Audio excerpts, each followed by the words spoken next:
After that, I would say, you know what time it is. 5-minute fitness tip. Let's go. Sheesh. We always got a good one for y'all, you know? So this 5-minute fitness tip today is on supplements.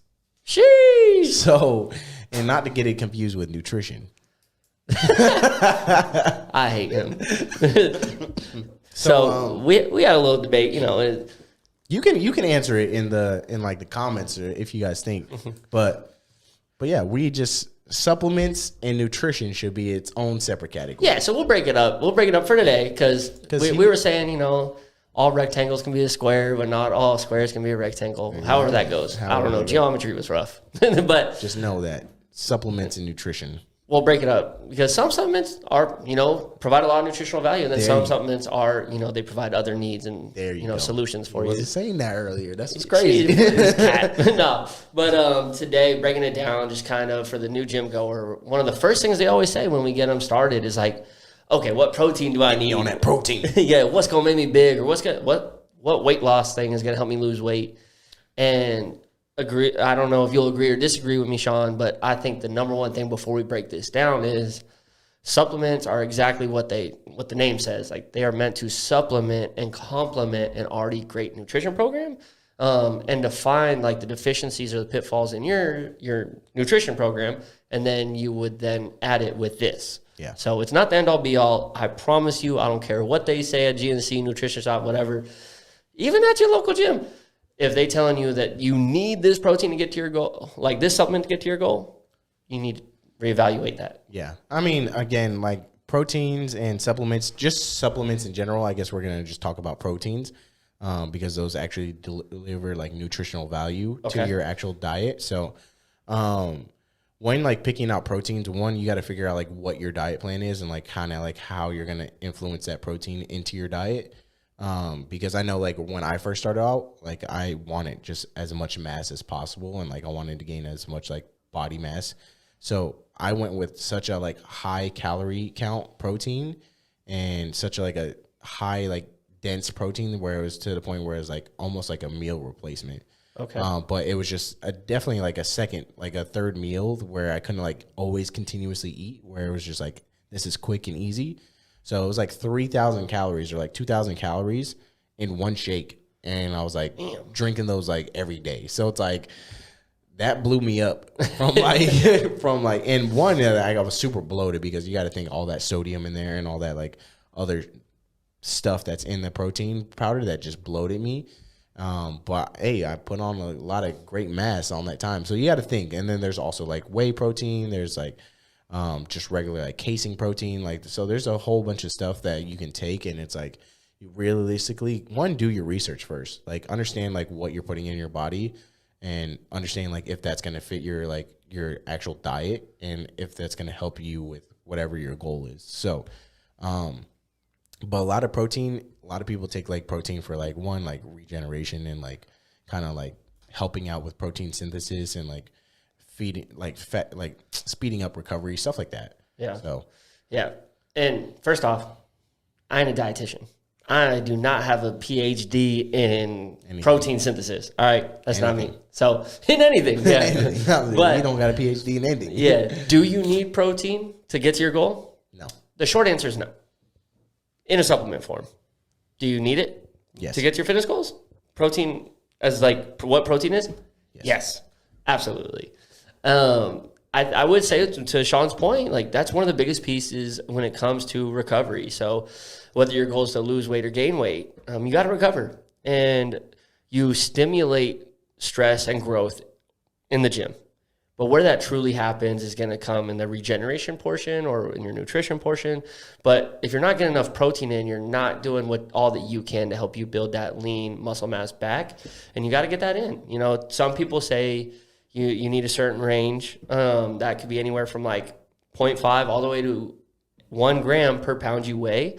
And you got to look at it. Are you getting enough of that? So like Sean blowing up, like he probably wasn't. And then he added that in, probably especially with those meal replacement ones. I mean, do I think you need 2,000 calories to a shake? Not always.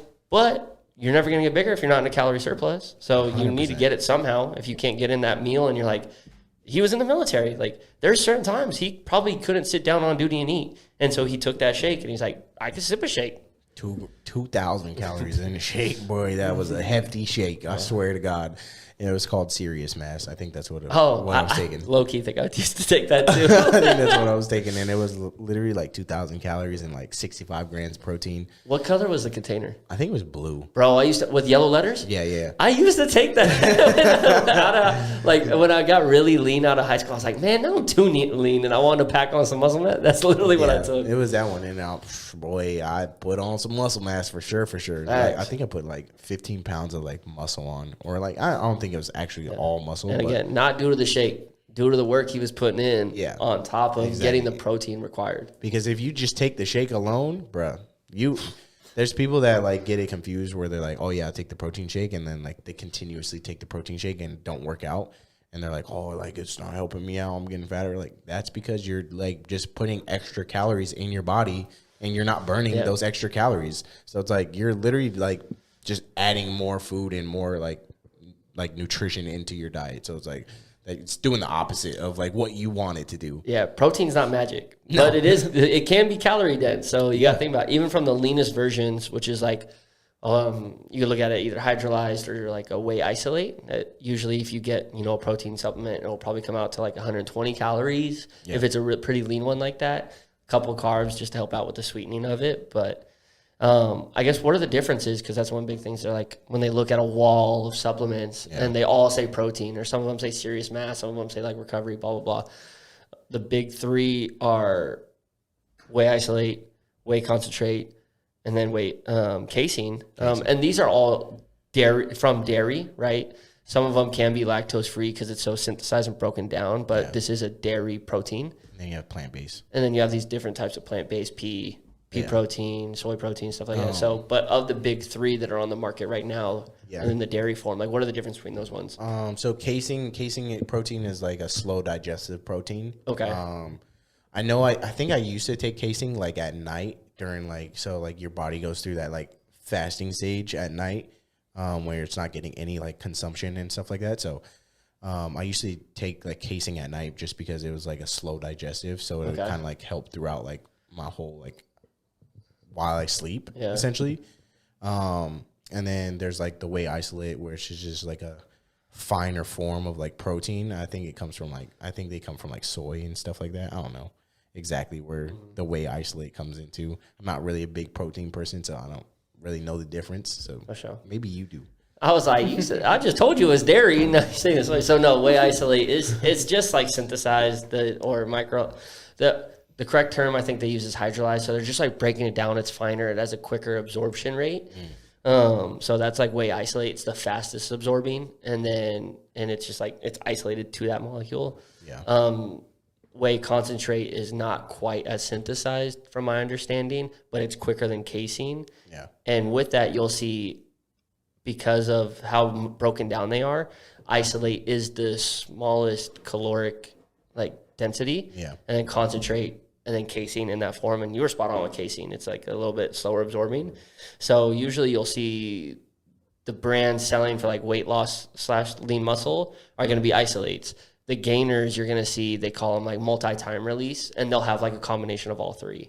Got it. Is typically, from my understanding, again, not a PhD. Yeah.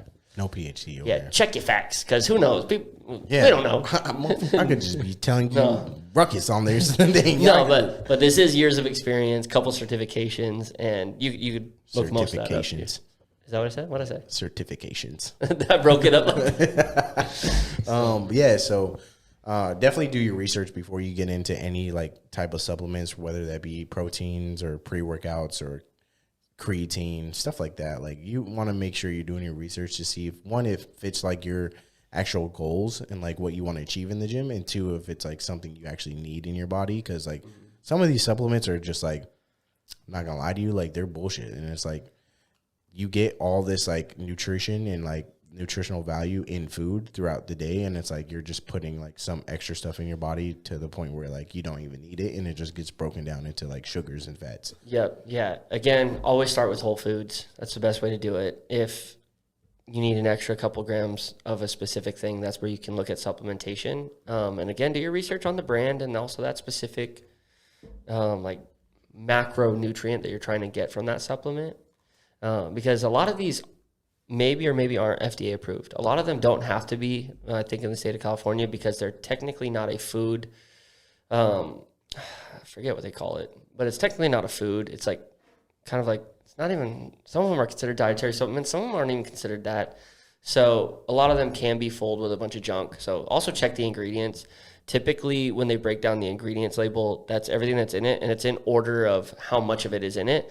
So they could say there's this magical thing in it that's like a hot topic. So you'll see like a lot of pre-workouts say there's creatine in their pre-workout, and it's like the 20th ingredient because they have less than a gram in there. But they can throw it on the label now because they have creatine in there. So and now you over there hype about it. Yeah, like, so yeah, she got creatine in it too. So we'll break maybe all those down. But to simplify on supplementation, it's not necessary to buy all these protein pre-workouts at your local nutrition shop or at your gym.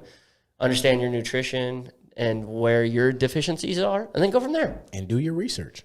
Do your motherfucking research. So, yeah. Other than that, you heard it first from here at the Hustle Huddle, where, you know, the only controllable pillar of success is hustling. God damn it. And follow us and like and subscribe.